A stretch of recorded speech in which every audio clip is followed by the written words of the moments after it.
Salutare și bine ați venit pe canalul meu. N-am mai filmat foarte des în ultimul timp și pentru că n-am avut timp, a fost o perioadă foarte aglomerată pentru mine. Și astăzi, la cererea familiei, vreau să gătim pește și vreau să gătim macrou.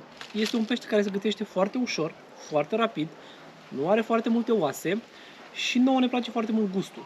Deci e un pește destul de simplu, de pregătit și de mâncat, să zic așa.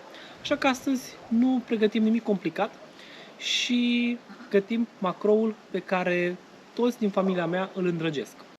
O să vă arăt cum îl punem pe grătar, o să vă arăt cum îl frigem ca să nu îl ardem, pentru că de multe ori peștele, sau am văzut la mulți, că se cam prinde de grătar. Eu o să vă arăt astăzi ce trebuie să-i facem să nu se prindă deloc de grătar și pe lângă acesta vom face și o mămăligă cu un mușlei de usturoi. Pentru că peștele nu putem să-l mâncăm altfel decât cu mămăligă și cu usturoi. Așa că rămâneți cu mine și în câteva clipe o să vă arăt o seară de vară, pentru că încă mai e vară, ne bucurăm de ultimele zile de ea, așa că haideți să dăm drumul la grătar și să preparăm peștele. Am dat drumul la foc momentan și așteptăm. Și un lucru foarte important pe care nu trebuie să-l omitem la grătar, dar o să vi-l arăt în vreo 2-3 minute. 2-3 minute la mine, dar la dumneavoastră o să apare imediat. Cel mai important pas atunci când pregătim un grătar sau atunci când frigem ceva pe el, îl voi prezenta imediat.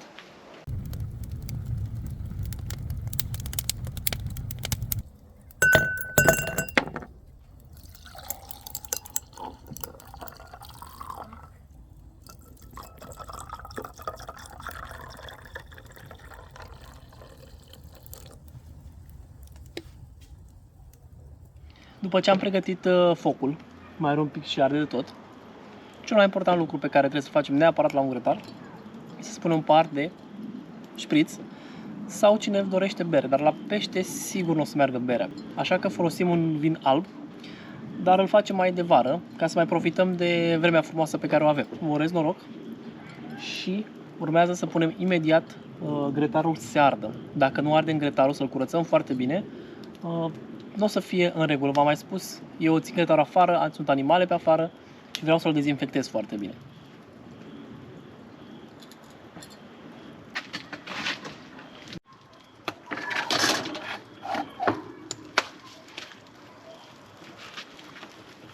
Acum lăsăm să ardă grătarul până nu mai e foc deloc. Eu așa procedez de fiecare dată. Știu că mulți mi-au spus că dați cu ceapă pe el sau în diferite moduri îl pregătiți, dar eu așa procedez și funcționează foarte bine. După ce se arde toată mizeria, tot ce e pe el, îl ungem și după aceea ard uleiul de pe el. În felul acesta se va forma o peliculă care ne ajută să nu se mai lipească nimic pe el. Și să vă arăt imediat la pește cum trebuie să procedăm ca să nu se lipească de grătar. Peștele e o carne mai fragedă și trebuie să fim un pic atenți cu el.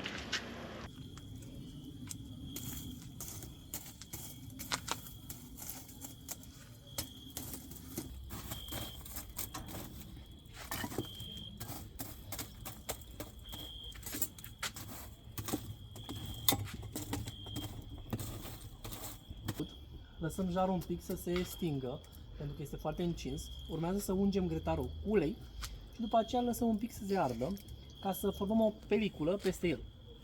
Și încercăm grătarul exact ca la mici, cu spatele palmei, să rezistăm 5 secunde. Dacă rezistăm 5 secunde, jarul e perfect și punem peștele.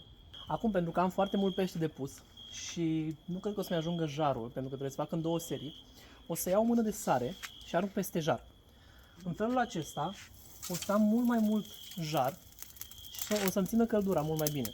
Dacă aveți foarte multe de făcut pe grătar, întotdeauna folosiți sare.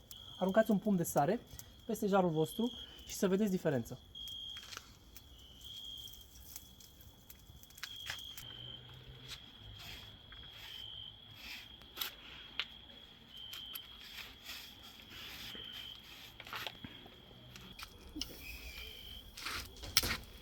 Acum punem neapărat peștele cu pielea în jos. Pentru că dacă îl lăsăm mai mult sau nu suntem atenți la el, peștele se va arde, dar se va arde doar pielița de pe el.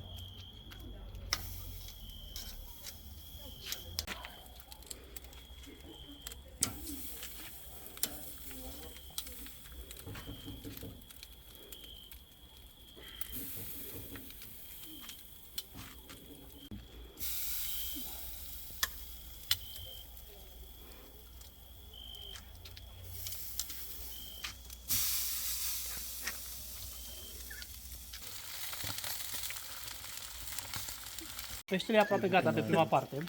Dacă vedeți, el nu s-a lipit deloc. E un pic mai aproape. După ce am pus peștele pe grătar, nu trebuie să mai mișcăm deloc. Pentru că el așa, în felul acesta, de fapt, nu se va prinde. Deci se ridică foarte ușor.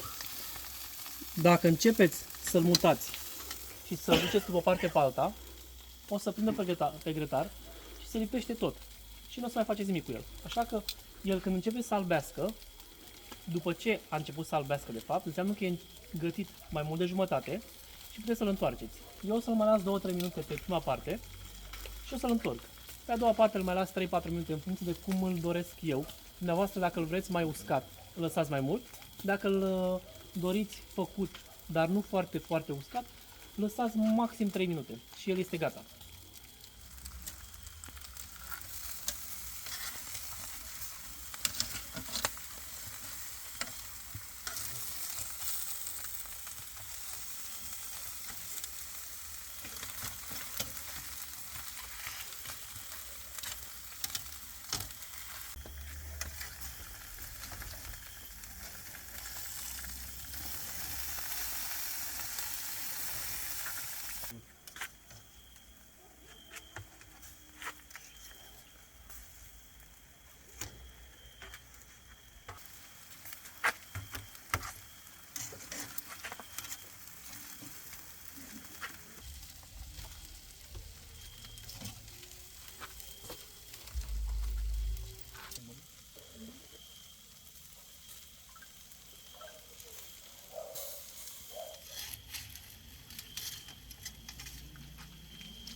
Cam acesta a fost peștele din seara aceasta. Trebuie să fac repede o mămăligă și să facem un judeu de usturoi. Peștele frige destul de tare, îl mai lăsăm vreo 10 minute, un sfert de oră și imediat o servim așa cum trebuie. Și până data viitoare vă aștept cu un like, cu un subscribe și aștept în comentarii să-mi spuneți dacă va ieși acest pește fără să se lipească pe grătar. Știu că mulți mi-ați lăsat în comentarii că vi se lipește peștele. Încercați metoda aceasta cum l-am preparat eu și vă asigur că peștele nu se va lipi deloc pe grătar. Să-l și încercăm un pic, pentru că nu pot să mă abțin. Frige destul de tare, dar pofta e foarte mare. Foarte bun, neuscat. Eu las un pic mai mult de fapt, pentru că nu-mi place să fie zemos, între ghilimele, peștele. La carnea de porc merge, la pește și la pui nu. Așa că îl faceți cum doriți dumneavoastră, îl lăsați mai mult sau mai puțin pe a doua parte. Pe prima parte lăsați doar cât să se albească peștele. Vă urez poftă bună și ne vedem data viitoare. La revedere!